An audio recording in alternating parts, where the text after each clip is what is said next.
Hey, it's Apple Burgers here. I've always wanted to learn Blender, so this is going to be my series on me learning Blender. It's going to be Day 1 Blender. I'm going to be watching a tutorial Blender beginning tutorial part 2 editing from Blender Guru. Links in the description. And I'm just going to follow this tutorial and see what we end up with today. We have learned the basics of the interface, all the hotkeys. We've fooled around. Now we're going to start building that donut.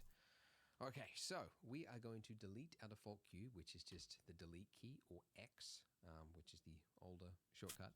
And we're going to replace it with something. Delete that. So to add a new object in Blender, you need to go up to Add, up here, and you get this long list. Or you can hit the hotkey, which is what I'm going to be using for the tutorial, Shift A. And truthfully, most of these options, wow, a lot of the options you rarely use. Like speaker, I don't think I've ever used. Most of the time what you're looking for is mesh. But you have to start with something. So usually you pick the object which most... I believe we're going to be making a donut here. And in this case, there's a really easy one. It's the donut-shaped one. The torus. Torus. That is a word I never would have learned, except for Blender. So I already watched the first part of this where he just explains a lot of the basics of Blender, like moving around and the camera angles and things. Okay. We'll call it the resolution of our donut, but it is it's the amount of geometry. Okay, so this, you are probably tempted to go like really high, because this is what I did when I first started using Blender in 3D. I'm like, I'm trying to make something high quality and realistic, so it's got to be smooth. Okay, so I'm going to go really high res. It's actually the opposite. How do you make it thick? I missed that. And I've become very good at realizing the attributes that make donuts look good. And I think the best donuts are the ones that look thick. It's a minor radius. Look like, oh yeah, I want to sink my teeth into that because it's got a lot of icing, it's got a lot of dough. Yeah. I don't know, just something about a fat donut, and just like, yeah, that looks delicious. So I'm going thick this time, okay? And then the major segments and the minor segments, these are, as you can probably see, we'll call it the resolution of our donut, but it is it's the amount of geometry. Okay, so this, you are probably tempted to go like really high, because this is what I did when I first started using Blender in 3D. I'm like, I'm trying to make something go high. That's realistic, so it's probably a lot of polygons. So then it's smooth out later.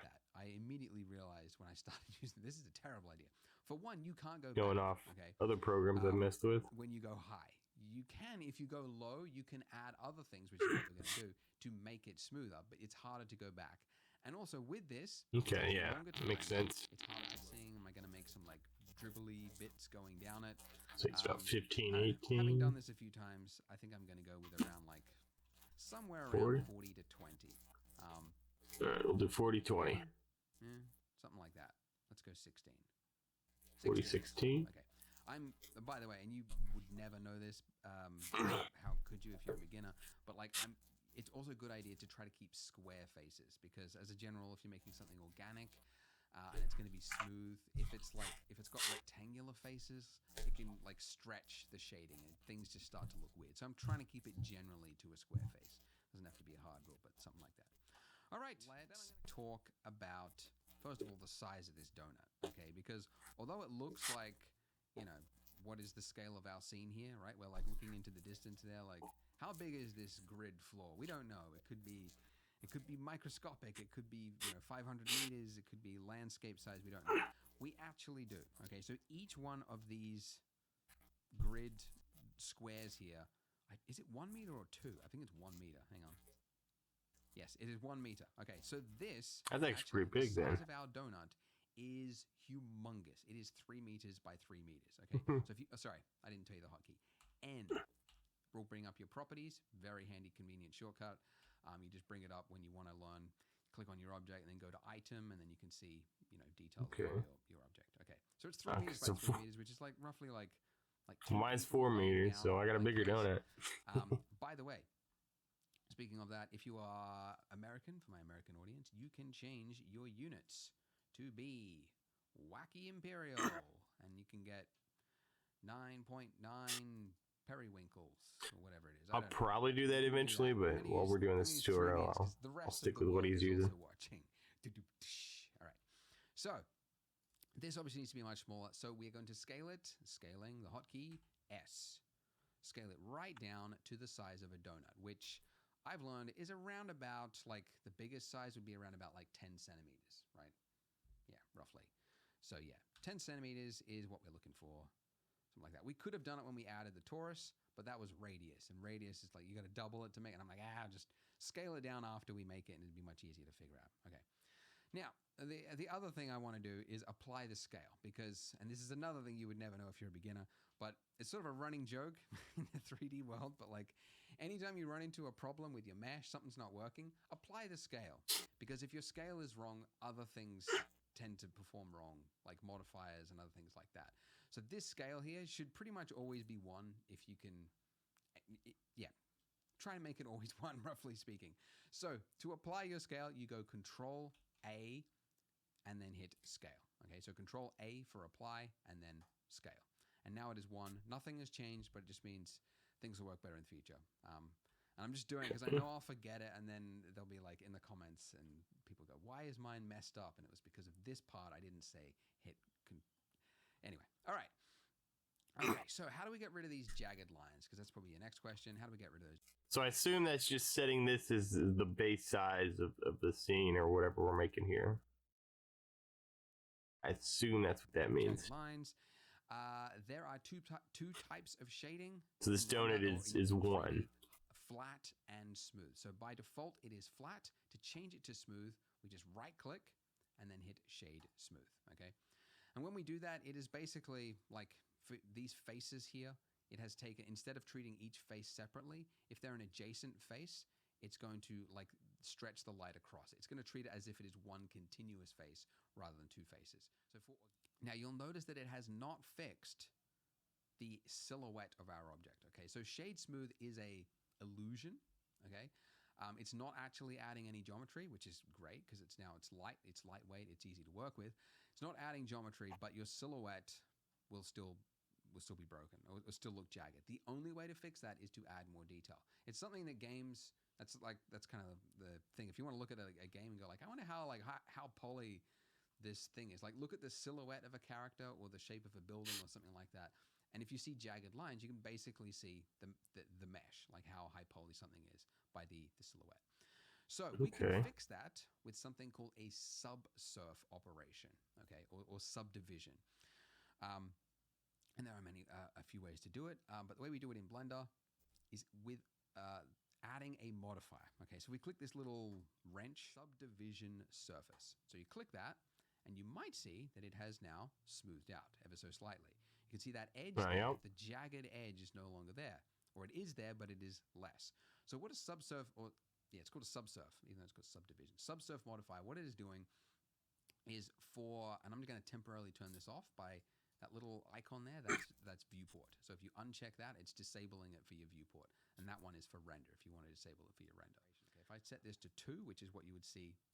Yeah, just the viewport's what we're seeing, and the render is what'll be in the end. Again. Okay, so it's, I guess the word's exponentially. It's exponentially. So it's doubled for what we could see, and then it doubled again for when we render it. So obviously you don't want the render will be even smoother. Your render times will be crazy, and yeah, you just want to keep it as low as possible. So often I keep it 1 or 0 whilst I'm working in the viewport, and then for the render I keep it that makes sense 2 or something. Another way, third way, because why not? Control tab will bring up the pie menu, and then you can enter into, along with just object and edit mode, but like texture pane. I do want to learn how to sculpt eventually. We'll do a bunch of stuff later on, but edit mode. I think that'd be fun. So in edit mode, now this is tedious, as I'm sure you can see. Clicking, lots and lots of clicking, little points. And that's really because that's not the way I would do this. What I would do is use a feature that you use all the time, and that is proportional editing. So if you click this little button at the top here, or the hotkey for that is O, turn that on and off. What this will do is that now when I rotate scale or hit G to grab and move it, now it's actually grabbing vertices around it and it is moving it together as a whole. Now, by default, your proportional size is really high, okay? So if I scroll up, I can gradually bring the fall off down to what actually makes sense for my donut, okay? Now, this was actually a point, I was reading the comments on the last video, the last version of this I made, and this was a point that a lot of people got stuck on. If you can't see this ring here, just keep scrolling up because it is there. If you see top left-hand corner, actually, Oh, gives you okay. the measurement. As I scroll, you can see the measurement of my fall off. What you're looking for is something like a 0.04. If you can't see 0.04 meters, just keep scrolling up until you see it. And if you are on trackpad, because those people also got stuck because they're like, how do I scroll while I'm doing it? All you do is on trackpad, you tap G, then do a single click, and then down here in the bottom left-hand corner, you've got those options again. And then you could adjust your proportional size to like a 0.04. And then That's if actually you really move, cool. you should see the correct proportional fall off. Okay. Really good. Drag out Okay, the so now what I center, do try and is make it with a little my better. fall off radius, and if I just scroll up and down, I can adjust and I can make my donut look however I want much more easily. Okay, make this part go out. Maybe make this part have like a little lump that's sort of skew-if like that. Maybe this middle part sort of like this. Okay, and I'll do another one here, something like that. Okay, now that's a little lopsided. It's a little bit repetitive of what's on that side. And this is maybe a little bit too far. Just sort of playing it by eye. But I have to keep this for the rest of the donut, for the rest of the tutorial. So I'm trying to do it well. Okay, it's something else, by the way, another hotkey. You can see that if I want to move this up, if I was to move it like this, right? It's moved everything also left to right as well, okay? Because of my camera angle, okay? If I'm looking at something like this and I'm moving it, it is moving it across the donut. So it's scrunching everything going this way. That's not what I want. I want it to go directly up. So it means I have to get my camera angle like right down here to do that up. Alternatively, a better way, not to throw too many hotkeys at you, get my keyboard shortcuts if you haven't already, link in the description. But another hotkey is Alt-S, which instead of moving it just arbitrarily, Looks this will pretty now good. move it according to which direction those faces are pointing. Too lopsided. I went too far with the imperfections. But that also comes into like the style of it, of what you're doing. Yeah. I think I like that. Oh, by It the way, looks good. another side point is something cool. If you go to select, there's an option there for select random, and this will just select at random vertices on your mesh, and then you've got a little ratio thing you could change down the bottom there. Then, if you used Alt-S, you would basically make a lumpy looking donut. So it's kind of like a quick way if you wanted to make a lump. Right, that's actually really helpful. Where's that at?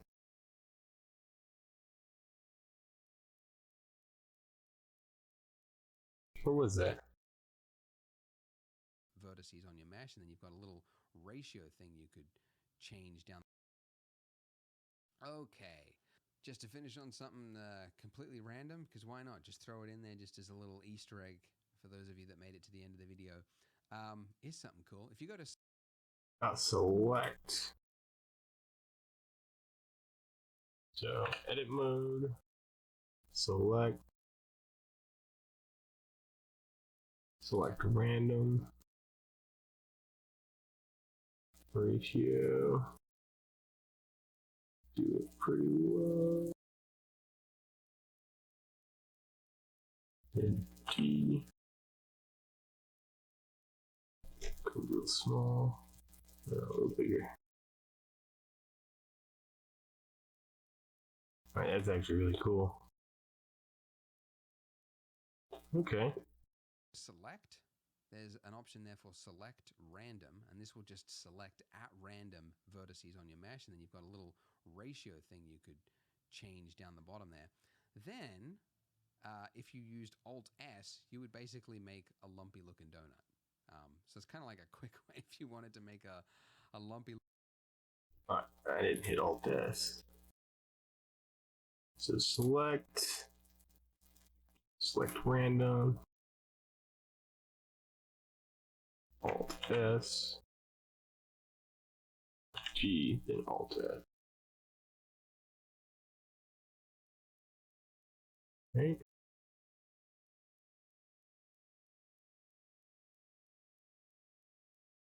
All right, there we go. Put some indents in it.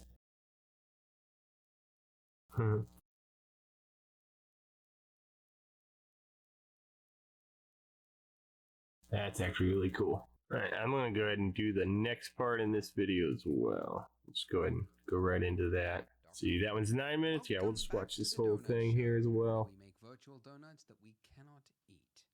In this part, we're going to be making the icing. So, with our wonderful donut here selected, we're going to, well, first of all, yeah, like icing. I mean, you could do it a million ways. You could like add a plane and then like model it out and try and pull it down and then sculpt it and do a bunch of different ways.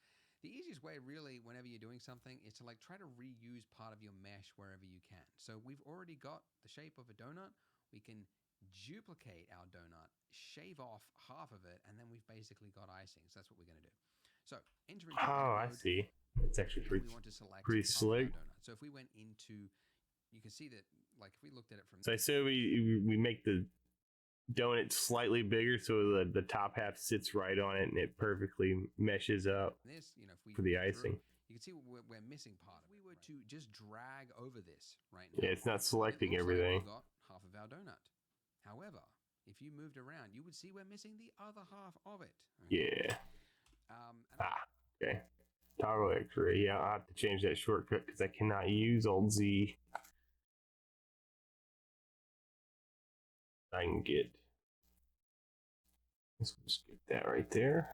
Will now show us right through it, and now when we drag over it, you can see that we've nice. Exactly okay. The top. Perfect. So we want to duplicate this and then separate it. Okay, so I'm going to hit Shift D, which is how you duplicate, or you can go up to Mesh and then click on Duplicate, wherever that would be. Right there, duplicate at the top. Yeah, but Shift D. Okay, now when you do that, you can see that it is now locked onto my cursor, okay? And it's telling me, where do you want to place this duplicate? And I don't. I want to leave it exactly where it was. So if I hit escape or right click, it's going to cancel the movement and put exactly where it was, but it has now duplicated it. If you clicked something else, you've now got mesh on top of mesh, you wouldn't be able to get it back. Like which is the one that Could you Control Z? The one that you just made, do it over, right? Or which one is the actual donut? So if you ever run into this problem, what you can do is to select only things that are connected, because these are no longer connected, right? There's bits that are not connected. It's Control L, or just mouse over and then just hit a single L.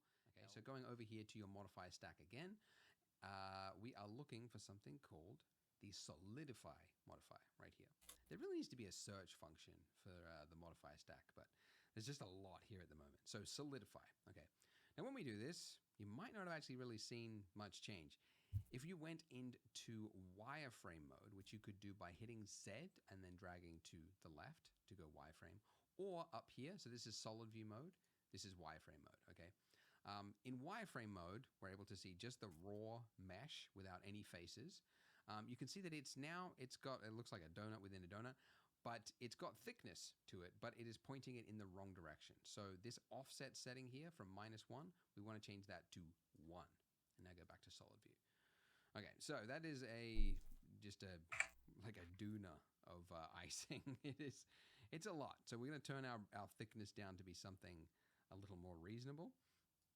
And by the way, when you're dragging these values here, here's a tip. You can see that it's like really hard to control because subtle movements is what I need, but it's moving it by a lot. If you hold down Shift, that is not incremental. What is it? Smooth movements? Subtle movements. Yeah. Anyways, holding down Shift when you need to use small numbers. And Control, by the way, will snap it to increments. So I use that actually quite a lot. So yeah, Shift for smooth movements and Control for incremental, or both.